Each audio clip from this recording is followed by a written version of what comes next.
السلام عليكم. بزاف ديال الناس كيقولوا الربح من الانترنت صعيب اولا مستحيل. كنلقاو شباب مغاربه بداو من والو واليوم ولاو كيدخلوا صالير مزيان. السؤال، علاش واحد كينجح وواحد لا؟ جواب بسيط. اليوم غادي نعطيك خريطه الطريق باش تبدا من الصفر وتجيب اول دخل من الانترنت ان شاء الله. شوف، الأغلبية كيبداو الانترنت هما عارفينش الأساسيات، لا منتج لا جمهور ولا تسويق، وكيتنقلوا كل نهار من مجال لمجال، نهار اي كوميرس، نهار دروب شيبينغ، نهار افيليات، وكيضيعوا شهور وسطيه بلا نتيجة.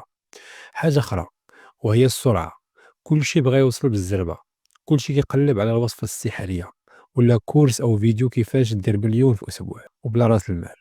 ماشي هكا كتلعب. الحقيقة خاصك خطة واضحة وصبر. دابا شنو هما الخطوات اللي خاصهم يداروا؟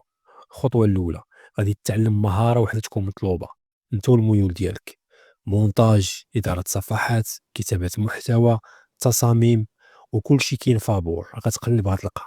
الخطوة الثانية، مثلا اخترتي مونتاج، غتقدم خدمة مجانية باش تكسب تجربة وتاخد شهادة.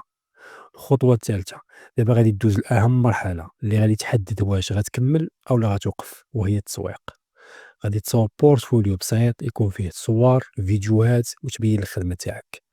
الخطوة الرابعة، غادي تسوق لراسك، دير تسويق لراسك، غدير صفحة فيسبوك، انستغرام، تنزل فيديوهات تيك توك، وتصيفط رسائل مباشرة مثلا للتجار، الأطباء، المحامين، لي نوطير.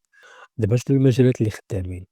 كاين الخدمات الرقمية، فيها مونتاج ديال الفيديوهات، فيها إدارة صفحات فيسبوك وانستغرام للأفراد والشركات، فيها كتابة محتوى الإعلانات، وفيها وصف المنتجات. كاين صناعة المحتوى، يوتيوب تعليمي، تيك توك نصائح سريعة، أو انستغرام. كاين التجارة الإلكترونية، فيها بيع منتجات محلية أو قوالب رقمية أو دروب شيبينغ محلي. كاين الافيليت، غير هو كيحتاج وقت طويل وصبر كبير، ماشي أفضل بداية. شنو المدة والنتائج؟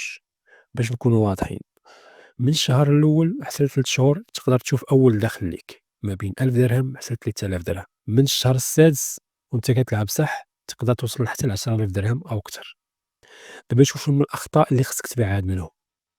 أول حاجة، ما تبداش عوج وتمشي لشي حاجة اللي حرام. تاني حاجة، تبدا بزاف ديال المجالات مرة واحدة. تالت حاجة، تبقى غير كتشوف الفيديوهات وما كتطبقش. الحاجة الرابعة وهي أنك تخاف تطلب الفلوس من الكليان. الحاجة الخامسة وهي أنك تستسلم من أول مشكل. إلا بعدتي من هاد الأخطاء راك دابا سابق تزعيف بين الناس. هاد الشي كامل ما غاديش يشوف النور إلا ما بديتيش. الفيديو الجاي إن شاء الله غادي نشوفو كيفاش تجيب أول 3 ديال العملاء في 7 أيام غير بالرسائل الصحيحة. ما تنساش لايك، سبسكرايب، وبارطاجي الفيديو. القرار عندك. السلام عليكم.